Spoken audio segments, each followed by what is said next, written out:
Assalamualaikum warahmatullahi wabarakatuh. Alhamdulillah wa syukru ala ni'amillah Muhammad ibni Abdillah la haula wa la quwata illa billah. Pendengar dimanapun Anda berada, bahagia sekali pagi hari ini kita bisa jumpa kembali di Mutiara Pagi RRI Bandung. Bisa Anda simak di Pro 1 di FM 97,6 MHz untuk Bandung dan sekitarnya. Bagi Anda yang ada di Garut dan sekitarnya, Anda bisa menyimak kami di FM 95,8 MHz. Di wilayah Sumedang, Anda bisa menyimak kami di FM 96,6. Dan di wilayah Karangnunggal, pendengar, Anda bisa menyimak kami di FM 97,8 MHz.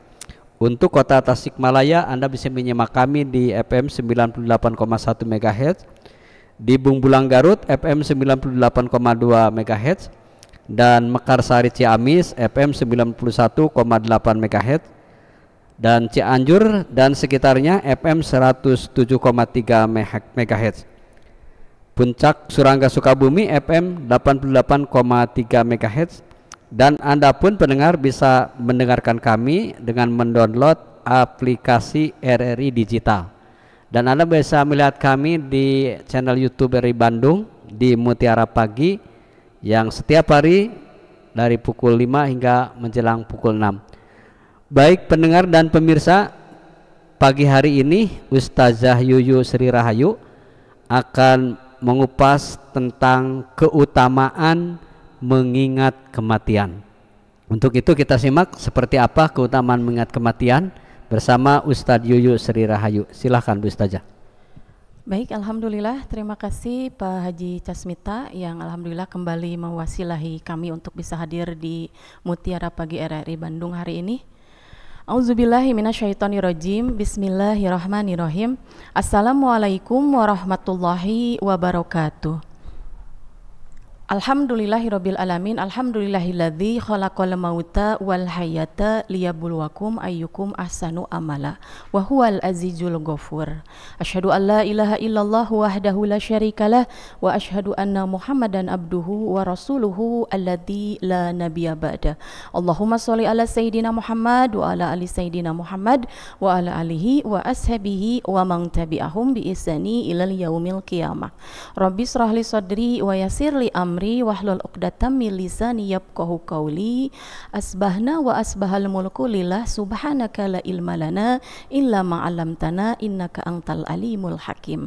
Faqala Allahu ta'ala fi Qur'anil Karim wa huwa asdaqul qailin. A'udzubillahi minasyaitonir rajim. Bismillahirrahmanirrahim.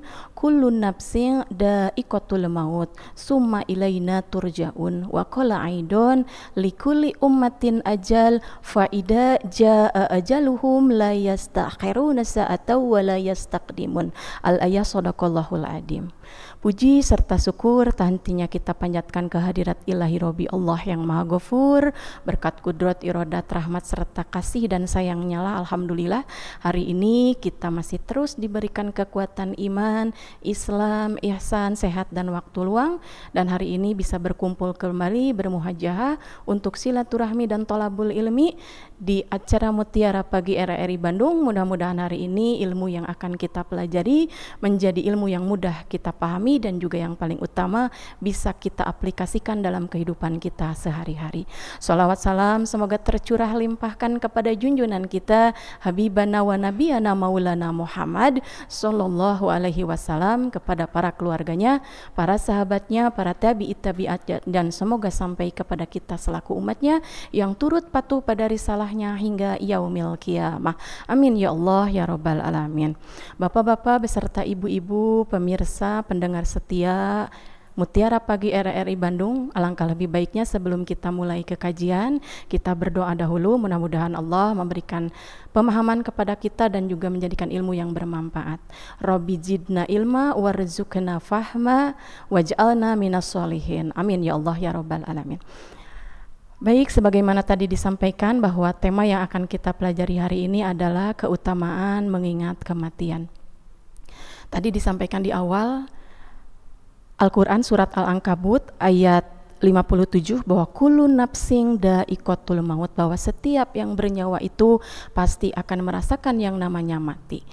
Tidak hanya kita manusia yang diciptakan oleh Allah dengan segala kesempurnaannya dari mulai fisik, jasad, akal, pikiran, tapi makhluk lain pun juga yang Allah amanahi dengan nyawa, pasti semuanya akan merasakan yang namanya mati.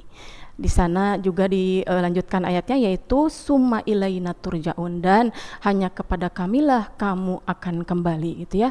Jadi kita berasal dari Allah, akan kembali pula kepada Allah, dan tidak bisa kita minta ajal tersebut untuk diakhirkan ataupun diawalkan, karena sebagaimana di dalam surat Al-A'raf ayat 34 juga dijelaskan, likuli ummatin ajal, bahwa setiap umat itu yang bernyawa itu semuanya mempunyai ajal, batas usia masing-masing. Faida jaa ajaluhum, dan apabila telah datang ajalnya pada seseorang, maka la yastahiruna sa'ah, tidak bisa dia minta untuk diakhirkan, wala yastakdimun, dan tidak pula bisa dia minta untuk diawalkan. Mungkin di keseharian kita sering kita menemukan bahwa ada orang yang sudah begitu banyak ujiannya dengan sakitnya yang begitu melelahkan, dia sudah putus asa dengan penyakitnya, dia minta kepada Allah untuk segerakan ajalnya, tidak bisa, gitu ya, karena semuanya sudah membawa batas waktu usia masing-masing sesuai dengan takdir yang sudah dituliskan oleh Allah di Lauhul Mahfuz, gitu ya. Dan juga minta diawalkan atau diakhirkan tidak bisa, semuanya sudah ada aturan ataupun sudah ada takdir yang dibawa oleh masing-masing pribadi orang tersebut, gitu ya. Dan kemudian tidak bisa kita pula menolak datangnya kematian tersebut, sebagaimana di dalam Quran surat An-Nisa ayat 78, bagaimanapun kamu sembunyi ataupun sembunyi di belakang benteng yang sangat tinggi dan kokoh, kalau kematian itu sudah datang maka tetap akan menghampirimu, gitu ya. Sebagaimana bahwa tugas dari malaikat yang mencabut nyawa seseorang itu adalah malaikat Ijrail, maka apabila pohon Sidratul Muntaha yang ada daunnya yang tertulis nama atas nama seseorang sudah jatuh ke tangannya malaikat Ijrail, maka pada saat itu mau tidak mau, siap tidak siap, maka seseorang itu ya harus bisa menerima takdir tersebut dan juga harus bisa kembali kepada Allah yang menciptakannya, seperti itu ya. Jadi harus bersiap, harus cerdas, karena orang yang cerdas itu adalah orang yang sering mengingat kematian dan orang yang senantiasa mempersiapkan bekal apa yang akan dia bawa dalam menghadapi kematian tersebut. Contohnya misalnya, karena malaikat Ijrail itu kalau mencabut nyawa seseorang itu, dia itu ada 3 yang dia rasakan, gitu ya. Yang pertama, kalau dia mencabut nyawa seorang ibu yang baru saja melahirkan, dia merasa sedih karena ibu yang baru melahirkan seorang anak, kemudian anak tersebut siapa yang mau mengurusinya, gitu ya. Malaikat Ijrail juga merasakan kesedihan apabila mencabut nyawa seorang ibu yang melahirkan. Kemudian juga dia juga merasa senang dan bahagia kalau mencabut nyawa seorang yang beriman dan bertakwa kepada Allah, apalagi dia dicabut nyawanya itu pada saat dia sedang beribadah kepada Allah. Dia merasa gembira dengan hal tersebut. Dan juga yang ketiga, dia tertawa apabila mencabut nyawa seseorang dengan keadaan bahwa dia itu sudah mempersiapkan segala sesuatu untuk besok. Contohnya, dia sudah planning segala kegiatan untuk besok, sudah disiapkan pakaiannya, sudah disiapkan sepatunya, tasnya, kendaraannya yang bagus-bagus dia siapkan, ternyata dia harus berpulang ke haribaan Allah, dia harus wafat pada hari itu. Maka malaikat Ijrail menertawakan orang tersebut, gitu ya. Ternyata apa yang dia siapkan itu tidak bisa dia pakai karena batas usia dia sudah habis saat itu, gitu ya. Karena itu kita ambil pelajaran, karena sudah dipersiapkan sebagaimana kita siap pun untuk hari esok, kita tidak pernah tahu apa yang akan terjadi besok, sebagaimana di dalam surat Luqman dijelaskan di ayat terakhir bahwa wa ma tadri nafsum mada taksibu godan wa ma tadri nafsum bi ayyi arding tamut, bahwa tidak ada seorang pun yang akan tahu kejadian esok itu apa, dan tidak ada seorang pun yang tahu di bumi sebelah mana dia akan wafat, gitu ya. Meskipun kita misalnya menginginkan wafatnya kita itu di 2 tanah suci, di Makkah ataupun di Madinah, bisa dimakamkan di makam Baqi, bisa berdekatan dengan makamnya Rasulullah Muhammad SAW atau dengan para sahabatnya Rasul, para solihin solihat ya pada saat itu, pada zamannya Nabi. Tapi hal tersebut juga mudah-mudahan bisa tercapai oleh kita, dan kalaupun tidak, tetap kita berharap kepada Allah pada saat kita dipanggil pulang, usia kita sudah habis, diwafatkan dalam keadaan husnul khotimah, dalam keadaan yang sedang terbaik beribadah di tempat yang terbaik dan juga pada waktu yang terbaik, gitu ya, seperti itu. Nah, kemudian Ibu beserta bapak-bapak pemirsa Mutiara Pagi RRI Bandung rahimani wa rahimakumullah, bahwa sesungguhnya 3 hal yang mengikuti jenazah pada saat dia itu akan dikuburkan ke liang lahat, gitu ya. 3 hal tersebut, yang 2-nya itu adalah kembali lagi ke tempatnya asal, tapi yang 1 itu yang akan dibawa oleh jenazah yang dikuburkan. Apa 3 hal tersebut? Yang pertama adalah keluarga, pasangan, dan juga anak-anak. Mereka itu setelah mengantarkan seseorang masuk ke liang lahat, masuk ke kuburan, mereka tidak akan bisa mengikuti, gitu ya. Jadi meskipun sayangnya kita kepada mereka, perhatiannya kita kepada mereka, berharapnya kita kepada mereka, kalau sudah terpisahkan dengan 2 alam, yaitu sudah wafat dan dikuburkan dan mereka terus melanjutkan kehidupan, maka tidak bisa dipersatukan kembali, masing-masing sudah menjalani kehidupannya kembali, gitu ya, seperti itu. Jadi yang pertama itu keluarga, pasangan, anak itu tidak akan bisa mengikuti seseorang apabila sudah masuk ke liang lahat, gitu ya. Yang kedua yaitu harta benda yang dia perjuangkan.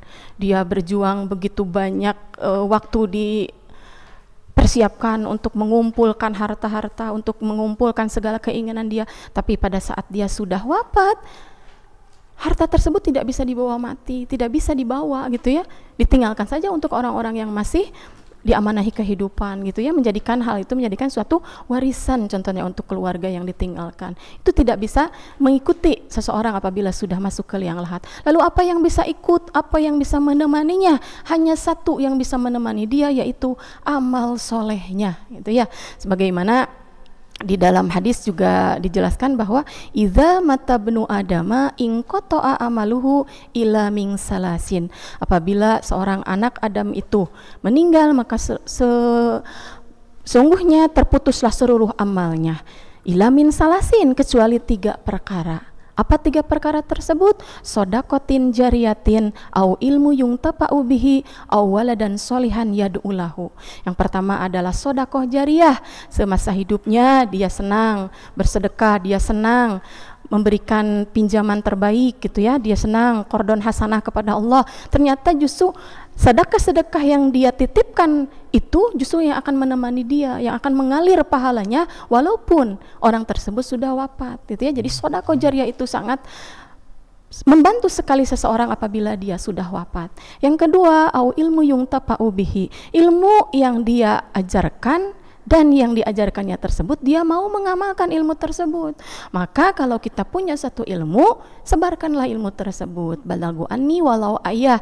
Misalnya ibu atau bapak di sini sering mengajar kepada anak-anak, mengajarkan surat Fatihah. Ternyata Al-Fatihah tersebut dipakai oleh mereka dalam keseharian mereka, dalam sholat mereka. Itu pahala jariyahnya itu akan mengalir kepada kita walaupun kita sudah ada di alam barzah. Itu ya.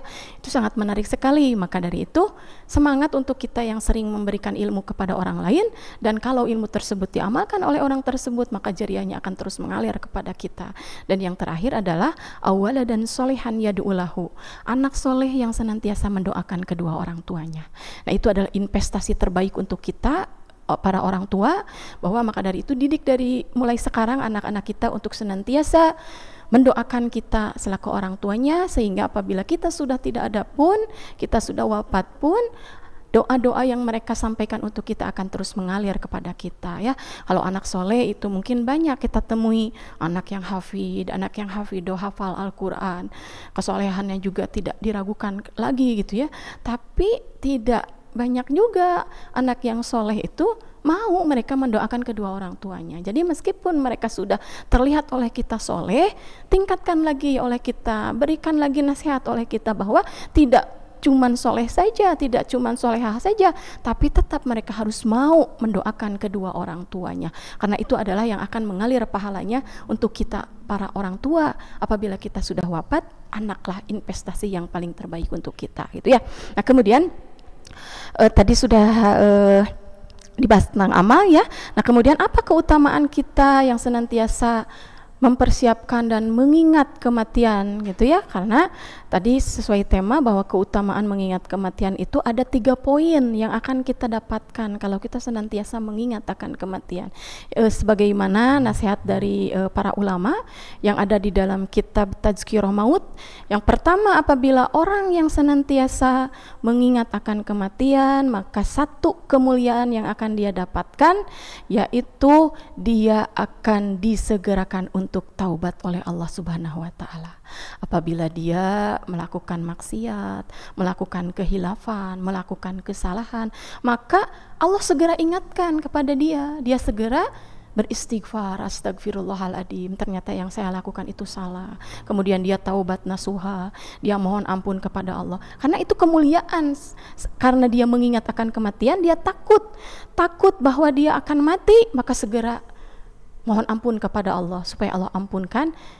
Itulah kemuliaan yang dia dapatkan ya. Yang kedua, kalau dia senantiasa mengingat akan kematian, yaitu dia akan memiliki sifat qanaah dalam diri, merasa cukup dengan pemberian dari Allah.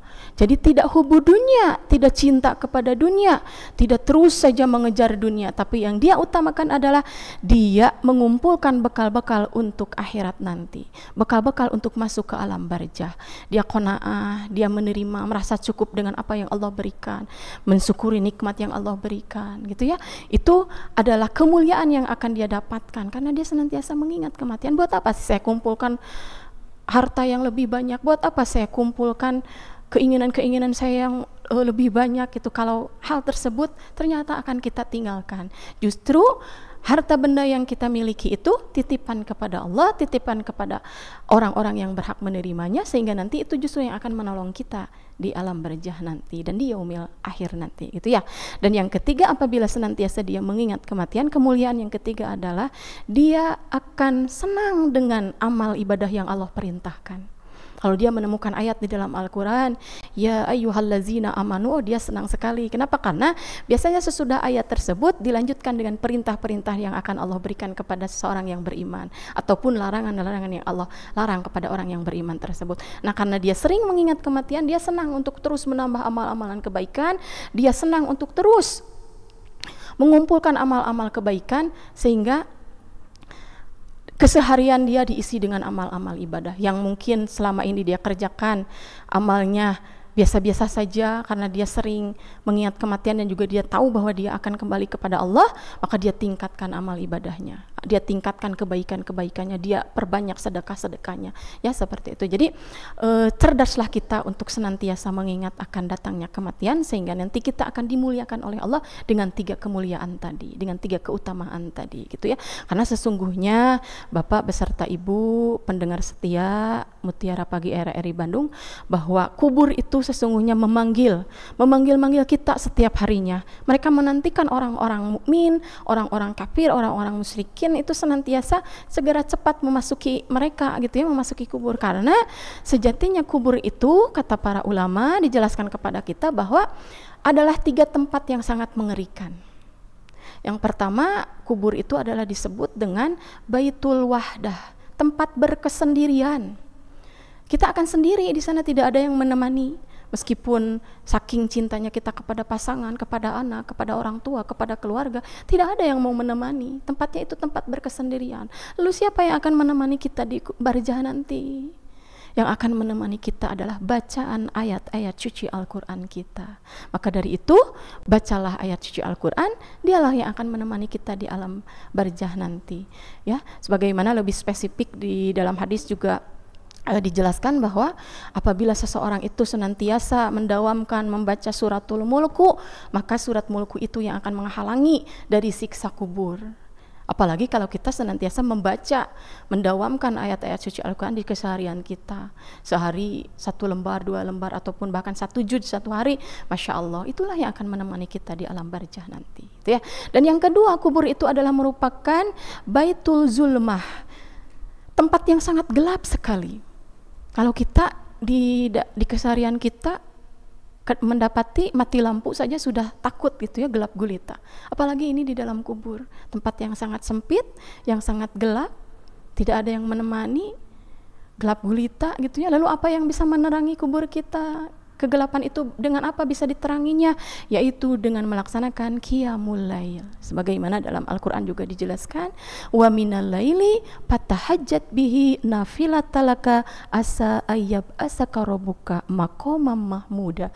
Jadi di dalam pertengahan malam itu bangunlah kalian untuk melaksanakan sholat tahajud. Maka sesungguhnya dengan tahajud itu Allah akan mengangkat derajatmu. Selain Allah angkat derajat kita semasa di dunia, di alam barzah pun juga qiyamul lail tersebut akan menerangi, akan menjadi lampu cahaya untuk kita. Gitu ya, kalau kita senantiasa menjaga sholat tahajud kita. Dan yang ketiga, kubur itu adalah baitut turab.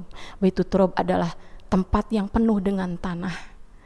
Lihat ke atas tanah, lihat ke kanan tanah, lihat ke kiri tanah, ke depan pun juga tanah, gitu ya. Bahkan bantal pun yang menjadi tempat tidur seseorang di alam barzah itu adalah tanah. Lalu apa yang kita bawa untuk bisa menjadikan alas, menjadikan kasur, menjadikan tempat tidur kita yang nyaman saat kita di alam barzah? Maka yang akan menemani kita adalah dengan memperbanyak amalun solehah, memperbanyak amal soleh. Amal soleh tersebut yang akan menjadi hamparan empuk, yang akan menjadi alas tempat tidur kita. Kalau kita banyak beramal soleh, kubur pun menjadi tempat yang sangat menyenangkan, tempat yang sangat nikmat untuk kita, gitu ya, seperti itu. Jadi jaga 3 hal tersebut, mudah-mudahan kita senantiasa Allah berikan kenikmatan kalau nanti kita sudah wafat, kenikmatan di dalam kubur, dan pada saat nanti kita dipanggil pun juga dalam keadaan husnul khatimah. Amin ya Allah ya rabbal alamin.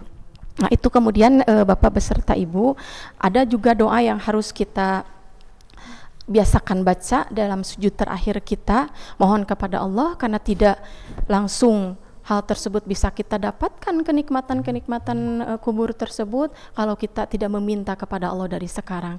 Mumpung masih diberikan amanah kehidupan oleh Allah, maka mohon kepada Allah pada saat nanti kita diwafatkan, mohon dalam keadaan husnul khatimah, dan pada saat nanti kita di alam barzah dilapangkan kuburnya, kemudian juga diberikan kenikmatan kubur. Karena sesungguhnya Ibu beserta Bapak yang dimuliakan Allah, alam kubur itu baru tahapan ketiga dalam perjalanan kehidupan seseorang. Yang pertama itu alam ruh sudah kita lewati, kemudian juga alam rahim, kemudian alam dunia, dan alam barzah. Masih banyak lagi urutan-urutan tahapan yang harus kita jalani. Maka dari itu persiapkan mulai dari sekarang. Kalau kita tidak mengumpulkan amal-amal ibadah dari sekarang, lalu apa yang akan kita bawa untuk menghadap Allah nanti?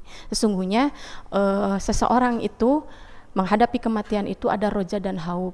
Kalau roja itu pasti, haub juga pasti ya, merasa takut gitu ya, merasa takut menghadapi kematian. Tapi kalau orang yang banyak amal ibadahnya, taat kepada Allah, insya Allah mereka justru gembira dengan menyambut datangnya kematian tersebut, karena mereka akan segera bertemu dengan Allah, dan juga balasan amal-amalan ibadah yang senantiasa dia kerjakan semasa di dunia ini akan langsung terbalaskan begitu dia mati dan juga begitu dia masuk ke dalam liang lahat, gitu ya.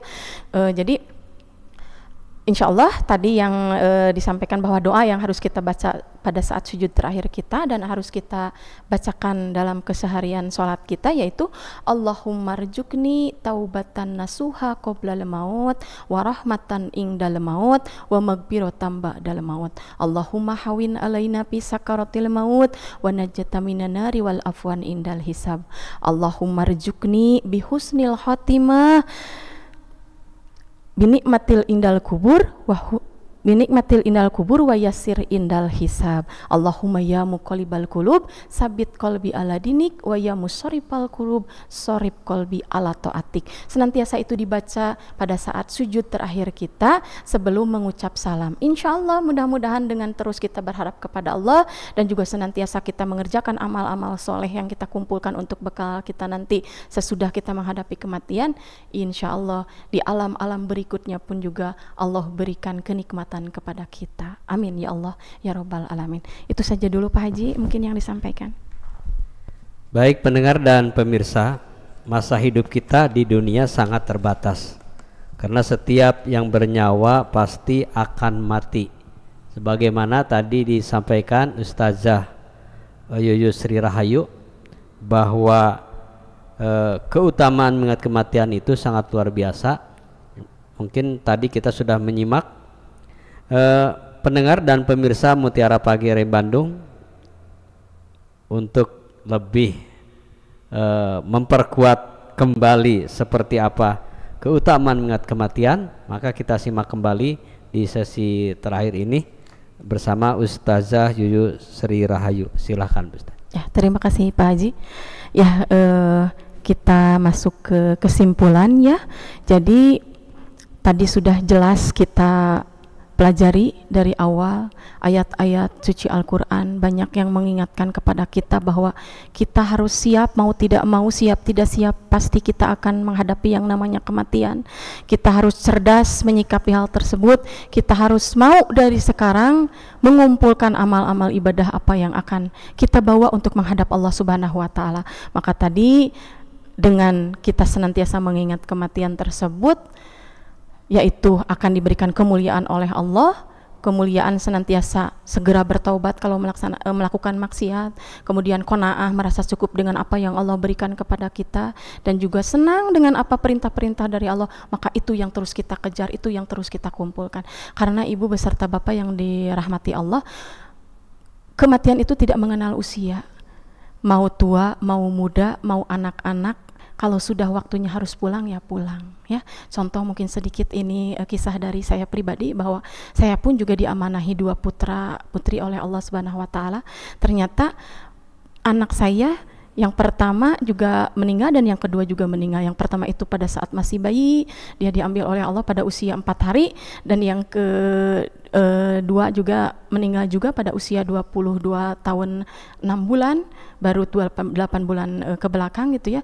Nah itu saya sebetulnya sedih sekali gitu, tapi kalau mengingat hal tersebut, ternyata itu takdir dari Allah. Mungkin ini yang terbaik dari Allah, dan kami terima apapun takdir khairihi wa syarihi, yang baik dan yang buruk, insya Allah itu adalah yang terbaik dari Allah. Lalu apa doa untuk anak-anak yang mungkin ibu-ibu ataupun bapak-bapak juga mempunyai anak-anak kecil yang meninggal terlebih dahulu dari kita, maka kita pun juga doakan mereka, Allahumma ja'alhu puraton wa dzukron wa syafi'an mujaban liwalidayhi. Mudah-mudahan mereka yang sudah pulang terlebih dahulu bisa menjadi pengingat untuk kita, bisa menjadi syafaat untuk kita di yaumil akhir nanti, karena itu janji Allah. Dan kita tidak perlu sedih kalau misalkannya anak-anak kecil kita terlebih dahulu meninggalkan kita orang tuanya. Sesungguhnya mereka itu diasuh di surga itu dengan malaikat, dengan siapa, Nabi ya, Nabi Ibrahim alaihissalam dan juga Siti Sarah istrinya, dan mereka juga tidak kelaparan, tidak kekurangan air susu, karena Allah siapkan pohon tuba di surga sana itu untuk memenuhi segala kebutuhan mereka gitu ya. Jadi itu ya ibu beserta bapak yang dirahmati Allah, bahwa siap dengan apapun yang Allah berikan, tapi dengan catatan kita tidak meminta disegerakan kepada Allah ataupun diakhirkan kepada Allah untuk kematian kita. Tapi kalau misalkannya batas usia kita sudah habis, maka bersiaplah dengan memperbanyak amal ibadah kita dan terima takdir terbaik dari Allah, dan semoga kita semua diwafatkan dalam keadaan husnul khatimah. Amin ya Allah ya rabbal alamin. Itu saja yang bisa saya sampaikan. Yang benarnya itu mutlak dari Allah Subhanahu wa Ta'ala, dan yang salahnya kepakiran dari ilmu yang saya miliki. Mohon maaf apabila ada yang kurang berkenan dari yang saya sampaikan. Aqulu qouli hada wa astagfirullahal adim li walakum, barakallahu lana walakum, billahi taufiq wal hidayah wa ridha wal inayah. Assalamualaikum warahmatullahi wabarakatuh. Pendengar dan pemirsa, alhamdulillah kita telah menyimak bagaimana hikmah atau mengingat kematian yang disampaikan Ustazah Yuyu Sri Rahayu, bahwa keutamaan mengingat kematian luar biasa. Yang paling penting adalah tentu bagi kita pembatasan antara kita hidup di dunia dengan alam semesta, yaitu dengan kematian. Tapi ketika kita mati dalam keadaan husnul khatimah, itulah harapan kita semua. Semoga Allah Subhanahu wa Ta'ala memberikan kita ketika mati dipanggil oleh Allah dalam keadaan husnul khatimah. Terima kasih atas perhatian Anda. Semoga di kesempatan lain kita berjumpa kembali. Subhanakallahumma bihamdika asyhadu an la ilaha illa anta astaghfiruka wa atubu ilaik.